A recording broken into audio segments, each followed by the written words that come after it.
പ്രിയപ്പെട്ടവരെ, നമ്മള് വിശ്വാസ പ്രത്യുത്തരം അഥവാ മാനസാന്തരം കുടുംബത്തിൽ എന്നതാണ് വിഷയം. ഇപ്പോ ഷിജു ഇവിടെ നന്നായിട്ട് പ്രത്യുത്തരത്തെ കുറിച്ച് ക്ലാസ് എടുത്തു. പ്രത്യേകിച്ച് 10 കൽപ്പനകൾ നമ്മൾ പാലിക്കുന്ന കാര്യം, നമ്മള് ബന്ധത്തിൽ, അതും സഭയുടെ കൽപ്പനകൾ പാലിക്കുന്ന കാര്യം, ബന്ധത്തിൽ ആഴപ്പെടുന്ന കാര്യം, അങ്ങനെ നമ്മൾ വ്യക്തിപരമായി നമ്മൾ പാലിക്കേണ്ട ആ ഒരു മാനസാന്തരത്തിന്റെ ആ ഒരു ജീവിത ശൈലി, അല്ലെങ്കിൽ വിശ്വാസ പ്രത്യുത്തരത്തിന്റെ ജീവിത ശൈലി. ഞാൻ ഇത് നമ്മുടെ കുടുംബങ്ങളുമായിട്ടൊന്ന് ബന്ധപ്പെടുത്താനായിട്ട് പോവുകയാണ്. ഞാൻ നീണ്ട യാത്ര കഴിഞ്ഞ് ഇങ്ങോട്ട് വന്ന് കയറുള്ളൂ. അതുകൊണ്ട് അല്പം ക്ഷീണിതനാണ്. അതുകൊണ്ട് വളരെ ചുരുക്കി കുറച്ച് കാര്യങ്ങൾ പറയാമെന്ന് വിചാരിക്കുകയാണ്. നമ്മള് കുടുംബത്തില് റോമാക്കാർക്കുള്ള ലേഖനം നിങ്ങൾ ശ്രദ്ധിച്ചിട്ടുണ്ടെങ്കിൽ 1:5-ലും 16:26-ലും, അതായത് തുടക്കത്തിലും ഒടുക്കത്തിലും പ്രയോഗിക്കുന്ന പദമാണ് വിശ്വാസത്തിന്റെ വിധേയത്വം അല്ലെങ്കിൽ വിശ്വാസത്തിന്റെ അനുസരണം. അതായത് ദൈവം വെളിപ്പെടുത്തിയ കാര്യങ്ങൾക്ക് നമ്മുടെ പ്രത്യുത്തരമാണ് വിശ്വാസം. നമ്മുടെ കർത്താവായ യേശു ക്രിസ്തുവിലൂടെ നമുക്ക് വന്ന രക്ഷ, വെളിപ്പെടുത്തല്, ഇതെല്ലാം നമ്മൾ കാണുന്നു, നമ്മൾ മനസ്സിലാക്കുന്നു.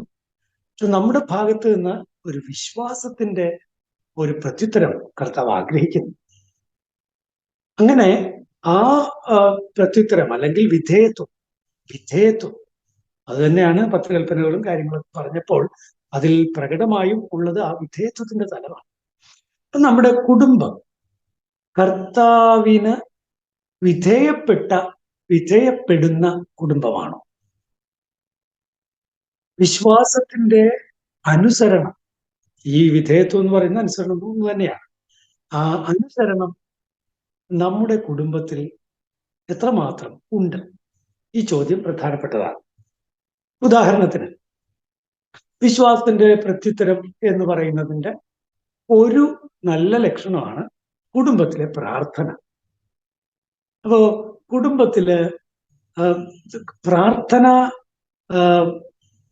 ആ ഒരു ഒന്നിച്ചുള്ള പ്രാർത്ഥന എത്രമാത്രമുണ്ട്, അത് എത്ര നിഷ്കർഷയോടുകൂടി നടത്തുന്നു, എത്ര ഭക്തിയോടുകൂടി കുടുംബാംഗങ്ങൾ എല്ലാവരും ഒന്നിച്ചു വന്ന് പ്രാർത്ഥിക്കുന്നു. ഇത് കുടുംബത്തിൽ വിശ്വാസ പ്രത്യുത്തരമാണ്. കുടുംബത്തിലെ വിശ്വാസ പ്രത്യുത്തരത്തിന്റെ ഒരു ലക്ഷണമാണ് കുടുംബ പ്രാർത്ഥന. അതുകൊണ്ട് നിങ്ങളുടെ കുടുംബങ്ങളിലെ പ്രാർത്ഥന എങ്ങനെയാണ്? കുടുംബ പ്രാർത്ഥനയുടെ സമയം ഏതാണ്? കുടുംബ പ്രാർത്ഥന നിങ്ങൾ ചൊല്ലുന്നത് എങ്ങനെയാണ്? കുടുംബ പ്രാർത്ഥനയിൽ എല്ലാ അംഗങ്ങളും പങ്കെടുക്കാറുണ്ടോ? ഇങ്ങനെയൊക്കെയുള്ള കാര്യങ്ങള് ഇന്ന് ഗൗരവമായിട്ട് സ്വയം ചോദിക്കുക. ചിലരെങ്കിലും കുടുംബ പ്രാർത്ഥനയെ നമുക്കിഷ്ടപ്പെട്ട പല കാര്യങ്ങൾക്കും വേണ്ടി സമയമെടുത്തിട്ട് പിന്നെ ഏറ്റവും ഒടുവിൽ അല്ലെങ്കിൽ ഏറ്റവും മോശപ്പെട്ട ഒരു സമയത്ത് കുടുംബ പ്രാർത്ഥന വയ്ക്കുന്ന ഒരു രീതി ചിലയിടത്തെങ്കിലും ഉണ്ട്. ഉദാഹരണത്തിന്, ഏതെങ്കിലുമൊക്കെ TV സീരിയലോ അങ്ങനെയുള്ള കാര്യങ്ങളോ ഒക്കെ കണ്ട് അതിനുശേഷം മാത്രമേ ഉള്ളൂ എന്നൊക്കെ പറയുന്നു. അപ്പൊ ചിലപ്പോ ലേറ്റായി എന്ന് വരാം, അല്ലെങ്കിൽ ആ ഒരു മൂഡ് ഉണ്ടായില്ല എന്ന് വരാം. അങ്ങനെ പല കാര്യങ്ങള് കുടുംബ പ്രാർത്ഥനയ്ക്ക് തടസ്സമായിട്ട് നിൽക്കുന്നുണ്ടാവാം. അതുകൊണ്ട് അത് ഒന്നാമതായി ചിന്തിക്കുക.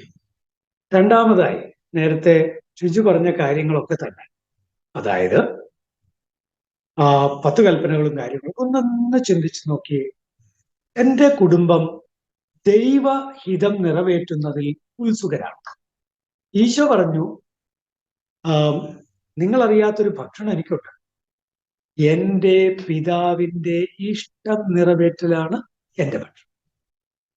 നമ്മുടെ കുടുംബത്തെ സംബന്ധിച്ചിടത്തോളം ദൈവത്തിന്റെ ഇഷ്ടം നിറവേറ്റുന്നത് അങ്ങേയറ്റം ഹൃദ്യമായി നമ്മൾ കരുതുന്നുവോ? ദൈവത്തിന്റെ ഹിതം, പിതാവിന്റെ ഹിതം നിറവേറ്റലാണ് എൻ്റെ ഭക്ഷണം എന്നാണ് ഈശോ പറഞ്ഞത്. അങ്ങനെയെങ്കിൽ നമ്മുടെ കുടുംബത്തിന് അപ്പൻ, അമ്മ, മക്കള് ഇവർക്കൊക്കെ കുടുംബത്തിൽ ദൈവത്തിന്റെ ഇഷ്ടം നിറവേറ്റുക എന്നുള്ളതാണ് വലിയ ആനന്ദം, വലിയ ഭക്ഷണം, വലിയ സന്തോഷം എന്നൊരവസ്ഥ ഉണ്ടോ? അതോ ദൈവത്തിന്റെ ഇഷ്ടം മനസ്സിലാക്കിയിട്ടും അതനുസരിച്ച് ഉയരാൻ കഴിയാതെ ചെറിയ ഇരുട്ടുകൊണ്ട് ഓട്ടയടക്കുന്ന പോലുള്ള കുഞ്ഞു കുഞ്ഞു പരിപാടികളൊക്കെ ചെയ്ത് സൂത്രത്തിൽ നമ്മൾ മുന്നോട്ട് പോവുകയാണ്? ഒന്ന് ആലോചിച്ച് നോക്കിയേ. ആ ദമ്പതികളുടെ കാര്യം, അനന്യാസും സഫീറയും. അവർക്ക് ഇങ്ങനെ കാണിക്കേണ്ട കാര്യമൊന്നും ഉണ്ടായിരുന്നില്ലല്ലോ. അവർക്ക് കൊടുക്കേണ്ട ആവശ്യം പോലും ഉണ്ടായിരുന്നില്ല. പിന്നെന്തിനാണ് കൊടുത്തത്? അത് കൊടുത്തത് വെറുതെ കാണിക്കാൻ വേണ്ടിയാണ്. പക്ഷെ മുഴുവൻ കൊടുത്തോ? അതില്ല താനും. അപ്പോഴ് അത്തരത്തിൽ വിശ്വാസത്തിന്റെ വിധേയത്വം അഥവാ വിശ്വാസത്തിന്റെ അനുസരണം അല്ലെങ്കിൽ വിശ്വാസ പ്രത്യുത്തരം നമ്മളിൽ നിന്ന് കൃത്യമായി ഉണ്ടാകുന്നുണ്ടോ? അല്ലെങ്കിൽ അതിന് പകരമായിട്ട് നമ്മൾ എന്തെങ്കിലുമൊക്കെ സൂത്രപരിപാടികളോട് കാര്യങ്ങൾ നടത്തി മുന്നോട്ട് പോവുകയാണോ? നമുക്ക് ഗൗരവമായിട്ട് ചിന്തിക്കാം. പ്രിയപ്പെട്ടവരെ, ഈ വിശ്വാസ വിധേയത്വം എന്ന് പറഞ്ഞാൽ ദൈവവുമായി വലിയൊരു ബന്ധം സ്ഥാപിക്കുക എന്നാണ് അർത്ഥം. ഈശോയോട് വലിയ കൂട്ട് ഉണ്ടാവുക എന്നാണ് അർത്ഥം. ഈശോ സ്വന്തം ആള്, സ്വന്തം കുടുംബത്തിലെ സ്വന്തം ആള്. ഈശോയെ കൂടാതെ ഒരു പരിപാടി എൻ്റെ വീട്ടിലില്ല.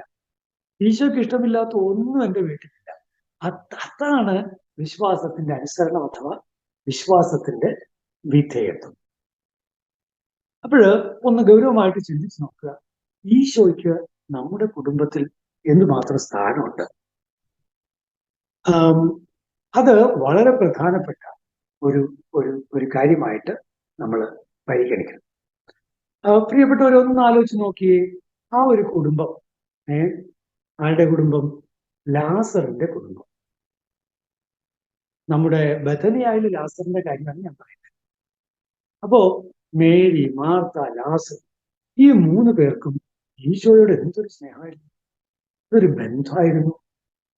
അത്തരത്തിലുള്ള ബന്ധത്തിൽ ആഴപ്പെട്ട ആ കുടുംബം വലിയൊരു പ്രതിസന്ധിയിലെത്തിയപ്പോ, ലാസർ മരിക്കാൻ തുടങ്ങുന്ന അവസ്ഥയിലെത്തിയപ്പോ ഈശോയെ വിളിക്കാൻ ആളെ വിട്ടു.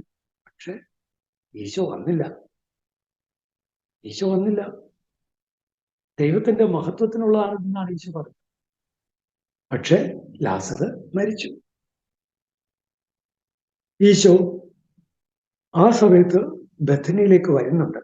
യോഹന്നാന്റെ സുവിശേഷം 11-ാം അധ്യായം ഒന്ന് ശ്രദ്ധാപൂർവം വായിക്കുന്നത് നല്ലതാണ്. യോഹന്നാന്റെ സുവിശേഷം 11-ാം അധ്യായത്തിൽ ഈശോ ലാസറിലേക്ക് വീട്ടിലേക്ക് വരുന്ന ആ രംഗം ഒന്ന് ചിന്തിച്ചു നോക്ക്. എത്ര സുന്ദരമായ ഒന്നാണ് ആ ഒരു ബന്ധം. ഞാൻ ഒരുപക്ഷെ കഴിഞ്ഞ പ്രാവശ്യത്തിനോട് പറഞ്ഞു, ഇപ്പൊ എന്റെ മനസ്സിൽ തോന്നുന്നു.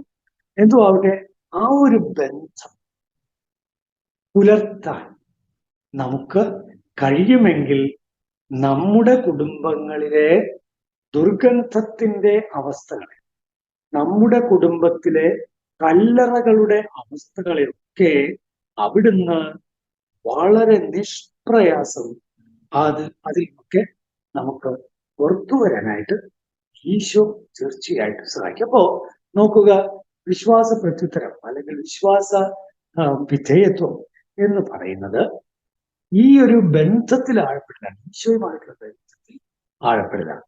പ്രിയപ്പെട്ടവരെ, നിങ്ങളുടെ കുടുംബത്തിന്, നിങ്ങളുടെ ഭർത്താവിന്, നിങ്ങളുടെ ഭാര്യയ്ക്ക്, നിങ്ങളുടെ മക്കൾക്ക്, നിങ്ങളുടെ സഹോദരങ്ങൾക്ക് എല്ലാം പ്രാർത്ഥനാ ചൈതന്യം ആഴപ്പെടട്ടെ. അതുപോലെ തന്നെ കർത്താവായ യേശുക്രിസ്തുവിനോടുള്ള വലിയ ബന്ധത്തിൽ നിങ്ങൾ ആഴപ്പെടട്ടെ. അങ്ങനെ നിങ്ങളുടെ കുടുംബ ജീവിതത്തിലെ വിവിധങ്ങളായ പ്രശ്നങ്ങൾ, പ്രതിസന്ധികൾ, കല്ലറകൾ, ഇതിൽ നിന്നൊക്കെ ഉയർത്ത് വരാനായിട്ട് നിങ്ങൾക്ക് സാധിക്കുകയും ചെയ്യട്ടെ. ഈശോ മിശിഹായ്ക്ക് സ്തുതിയായിരിക്കട്ടെ.